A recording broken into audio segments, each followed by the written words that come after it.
बॉलीवुड में हर दौर में ऐसी अभिनेत्रियां रही हैं जो अपने अद्वितीय अंदाज और बिंदास व्यक्तित्व के कारण पहचान बनाती हैं। लेकिन जब बात बोल्डनेस की हो तो एक नाम जो सबसे पहले दिमाग में आता है वो है मल्लिका शेरावत। उनकी कहानी, उनके सफर और आज के समय में उनकी स्थिति को समझना वाकई रोचक है। आइए उनके जीवन के हर पहलू पर एक नजर डालते हैं। मल्लिका शेरावत का असली नाम रीमा लांबा है। उनका जन्म 24 अक्टूबर 1976 को हरियाणा के रोहतक जिले में हुआ। एक परंपरागत जाट परिवार में जन्मी मल्लिका के लिए ग्लैमर की दुनिया का सपना देखना आसान नहीं था। उनके परिवार की पृष्ठभूमि बेहद रूढ़िवादी थी और उनकी परवरिश पर पारंपरिक मूल्यों का गहरा असर था। मल्लिका ने अपनी स्कूली शिक्षा Delhi public school, Mathura road से पूरी की और इसके बाद दिल्ली विश्वविद्यालय के मिरांडा हाउस से फिलॉसफी में डिग्री हासिल की। हालांकि उनके जीवन में बचपन से ही फिल्मों और ग्लैमर की तरफ खिंचाव था। मल्लिका का फिल्मी सफर आसान नहीं था। उन्होंने शुरुआत में कुछ विज्ञापनों और म्यूजिक वीडियोस में काम किया, लेकिन असली पहचान 2003 में रिलीज हुई फिल्म ख्वाहिश से मिली। इस फिल्म में उनके 17 किसिंग सीन ने पूरी इंडस्ट्री में हलचल मचा दी।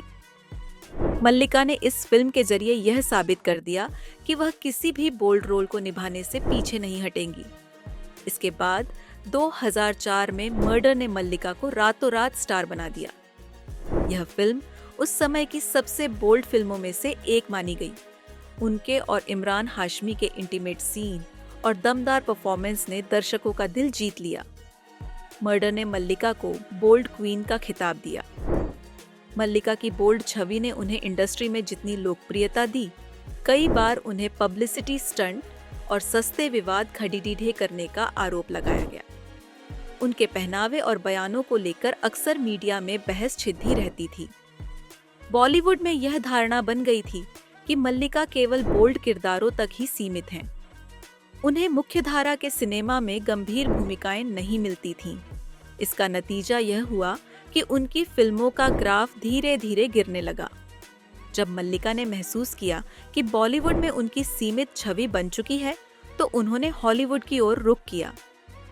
2005 में उन्होंने जैकी चैन की फिल्म द मिथ में काम किया। इस फिल्म में उन्होंने एक भारतीय राजकुमारी का किरदार निभाया और अपनी अदाकारी से अंतर्राष्ट्रीय स्तर पर पहचान बनाई। इसके बाद मल्लिका ने कई इंटरनेशनल इवेंट्स और फिल्म फेस्टिवल्स में हिस्सा लिया। वह कांस फिल्म फेस्टिवल में भी रेड कारपेट पर नजर आईं, जहां उनकी ग्लैमरस उपस्थिति ने दुनिया भर का ध्यान खींचा। मल्लिका शेरावत के निजी जीवन को लेकर भी कई चर्चाएं हुई। उन्होंने कभी खुलकर अपने निजी रिश्तों के बारे में बात नहीं की। मल्लिका ने एक बार खुलासा किया था कि वह शादीशुदा थी, लेकिन उनका रिश्ता लंबे समय तक नहीं चल सका। उनके पति ने उनकी फिल्मी करियर के खिलाफ थे, जिसके चलते दोनों का तलाक हो गया। मल्लिका ने अपनी जिंदगी को लेकर हमेशा स्पष्ट रही हैं। वह अपने फैसलों पर अडिग रहीं और उन्होंने अपनी शर्तों पर जिंदगी जी। मल्लिका शेरावत अब फिल्मों में कम और सामाजिक कार्यों में ज्यादा सक्रिय हैं। वह महिलाओं के अधिकारों और बालिकाओं की शिक्षा के लिए काम कर रही हैं। उन्होंने कई इंटरनेशनल प्लेटफॉर्म्स पर महिलाओं के प्रति हो रही हिंसा और भेदभाव के खिलाफ आवाज उठाई है। हालांकि मल्लिका आज भी सोशल मीडिया पर काफी एक्टिव हैं। वह अपनी तस्वीरें और वीडियो शेयर करती रहती हैं, जिससे उनके फैंस को उनकी लाइफ की झलक मिलती रहती है। मल्लिका ने एक बार कहा था कि उन्होंने अपनी जिंदगी से बहुत कुछ सीखा है और अब वह अपनी शर्तों पर जी रही है। मल्लिका शेरावत भले ही आज फिल्मों से दूर हैं, लेकिन उन्होंने बॉलीवुड में बोल्डनेस का जो मानदंड स्थापित किया, वह उन्हें हमेशा याद दिलाएगा। उन्होंने रूढ़िवादी सोच को चुनौती दी और दिखाया कि महिलाएं भी अपने फैसले खुद ले सकती हैं।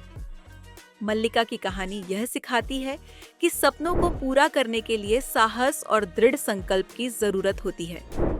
मल्लिका शेरावत का सफर आसान नहीं था, लेकिन उन्होंने अपनी मेहनत और आत्मविश्वास से इसे खास बनाया। वह आज भी उन महिलाओं के लिए प्रेरणा है जो अपनी शर्तों पर जिंदगी जीना चाहती हैं।